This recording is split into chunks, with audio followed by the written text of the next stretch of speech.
سے لے کر کچھ اور ٹیلی ویژن چینلز تک، حالانکہ آپ جانتے ہیں کہ ٹیلی ویژن چینلز پر، ٹی وی پر یہ والی خبریں جو ہیں وہ کس طریقے سے آتی ہیں، سینسر ہو کر بین ہیں اس طرح کی خبر، لیکن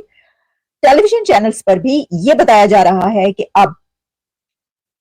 آزاد جموں و کشمیر اے جے کیمر لوگوں نے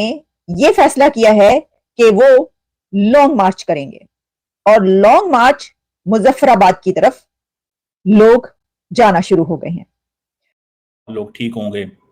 دوستو، ایک طرف تو پاکستان یہ چاہتا ہے کہ آزاد کشمیر کو ہم ٹورسٹ کی جو ہے نا وہ ہاٹ سپاٹ بنائیں،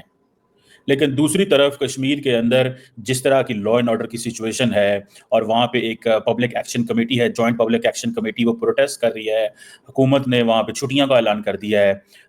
کھانے پینے کی شارٹیج ہو رہی ہے، ہم کیسے ٹورسٹ سپاٹ اس کو بنا سکتے ہیں؟ اگر آپ کو نہیں پتا تو میں بتاتا چلوں کہ آئی ایم ایف نے ابھی یہ کہا ہے، ابھی کی میں بات کر رہا ہوں، اسی اپریل میں یہ کہا ہے کہ انڈیا کی جو نامنل جی ڈی پی ہے وہ 4.34 ٹریلین ہوگی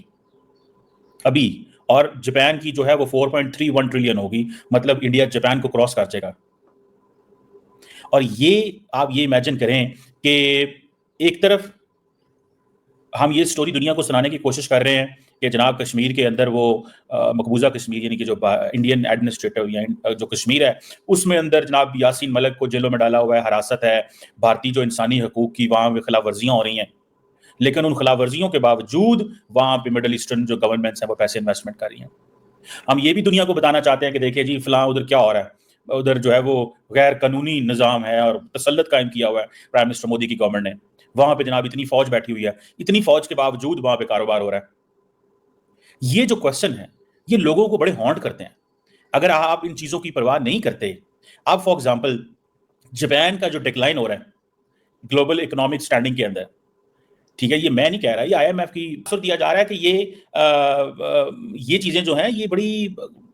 کہ جناب وہاں پہ تو حالات ٹھیک نہیں ہیں۔ ہمیں جس چیز کی ضرورت ہے وہ یہ ہے کہ آزاد کشمیر ہو، گلگت بلتستان ہو، بلوچستان ہو، ان تمام اکائیوں کو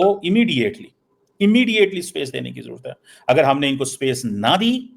تو آپ یاد رکھیے گا مشکل پیدا ہو سکتی ہے۔ اگر ہم نے یہ محسوس کرایا اور ہم نے یہ بتایا کہ جی انہیں ہمیں کوئی پرواہ نہیں ہے ان کی اور ہم ڈنڈے کے سر پہ یہ کرا سکتے ہیں، تو یہ چیزیں ایسے نہیں چلتی، اس طرح چیزیں نہیں چلیں گی۔ اور سب سے بڑی بات، ٹورزم سپاٹ، جو ہم ٹورزم سپاٹ کشمیر کو بنانا چاہتے ہیں، کیا شٹر ڈاؤن کے اندر ٹورزم سپاٹ بنے گا؟ کیا ویل جیم اس میں کیا جا سکتا ہے؟ جو ویل جیم کے دوران آپ ٹورزم کر سکیں گے؟ جو تمام جو ڈسٹرکٹس ہیں آزاد کشمیر کی، وہ ٹرین بڑا عجیب قسم کا ٹرین ہے، پہاڑ ہیں، یہ the last time I traveled to Azad Kashmir I went to a place، اس وقت تھوڑی سی فائرنگ ہوا کرتی تھی ایل او سی کے اوپر، تو میں بھی جہاں پہ تھا وہاں تھوڑا دور تھا، ایک ٹورسٹ اسپاٹ تھا، مجھے اس کا نام بھی اب بھول گیا وہ کون سا تھا، تو میرے تو وہاں 3 دن میں رہا، میرے تو فون سگنل ہی نہیں آئے، and I didn't like it. I don't want to go a place where I lose a connection. One thing. Secondly، اس طرح کا ٹرین ہے، اس طرح کی وہ علاقے ہیں کہ وہاں پہ آپ جو سپلائی چین ہے، کھانا پینا، یہ چیزیں یہ نہیں پہنچا سکتے۔ اگر وہاں پہ ٹورسٹ آیا ہوا ہے اور ٹورسٹ کو یہ بتایا جا رہا ہے کہ سر ہماری سپلائی بند ہو گئی ہے، سڑکیں بند ہیں، تو ٹورسٹ کیا امپریشن لے کے جائے گا، یار ادھر نہ جانا، ادھر تو یہ مسئلے ہیں۔ And then forget the foreign tourist, local tourist جو ہیں وہ مارکیٹ کتنی زیادہ ڈسٹرب ہوگی۔ So that is a dialogue, it's a dialogue, یہ ایک ڈائلاگ ہے، ٹھیک ہے جی، اور یہ ڈائلاگ جو ہے اس کو ہمیں جاری رکھنا چاہیے اور اسی پہ کام کرنا چاہیے۔ اگر ہم if we are really interested کہ ہم انڈیا کا مقابلہ کرنا چاہتے ہیں، انڈیا کا مقابلہ جب ہم نے کرنا تھا وہ نیوکلیر میں کر لیا،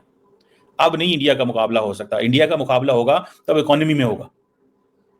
ٹھیک ہے۔ اگر ہم نے ابھی بھی یہ سوچا کہ نہیں جناب ہم نے وہ اس کو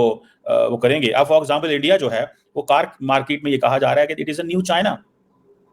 ٹھیک ہے۔ جاپان کی جو اسٹیگننٹ اکنامک گروتھ ہے اس کا جو سب سے بڑا بینیفیشری ہے وہ تو انڈیا ہوگا، بنگلہ دیش گریٹ برٹن کے اندر، ٹھیک ہے جناب۔ اگر آپ کو یاد ہو گریٹ برٹن کے اندر آپ کو یاد ہو کہ جو تھی پولیٹیکل انسرٹینٹی کی وجہ سے وہ مسلسل انڈیا اس کو کراس کرتا گیا، صرف وہاں پہ کیا تھی؟ پولیٹیکل انسرٹینٹی تھی۔